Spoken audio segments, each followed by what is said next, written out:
सालायग्रा आरो गाखोग्रा सानैबो हेलमेट गानाब्ला होनांगोन जुरिमाना। नोंथाङा मटर साइकेल सालायोब्ला मिथिनानै ला गोदान नियम। बे बाराव मटर साइकेल सालायग्राजों लोगोसे गाखोफाग्रायाबो हेलमेट गानाब्ला होनांगोन 1000 जुरिमाना। गिबि मन्थ्रि हिमन्त बिश्व शर्मानि बिथोन बादियै रायजोआव मटर साइकेल सालायग्राफोरनि थाखाय गोदान नियम। सासेबो सुबुङा जेन' मटर साइकेल सालायनानै थैनो गोनां जाया बेनि थाखाय गोदान नियम। गसाइगाव महकुमानि गसाइगाव थानानि सिङाव थानाय साबकाथा आउटपस्टनि आइसि शिवा प्रसाद कलिता बिथाङा ओनसोलनि मटर साइकेल सालायग्राफोरखौ आसाम सोरखारनि बिथोन बादियै हेलमेट गाननो बिथोन होदों आरो सांग्रांथि होनायनि उनाव सालायग्रा आरो गाखोग्रा सानैबो हेलमेट गानाब्ला 1000 रां जुरिमाना आरो साजाबो मोननो हागौ होननानै लामाजों थांलाय फैलाय खालामग्रा साफ्रोमखौबो सांग्रांथि होदों शिवा प्रसाद कलिता बिथाङा।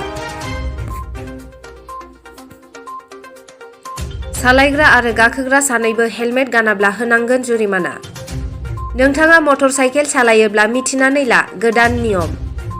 बे बाराव मटर साइकेल सालायग्राजों लोगोसे गाखोफाग्रायाबो हेलमेट गानाब्ला होनांगोन 1000 जुरिमाना।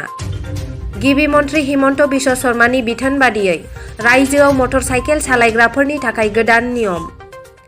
सासेबो सुबुङा जेन' मटर साइकेल सालायनानै थैनो गोनां जाया बेनि थाखाय गोदान नियम।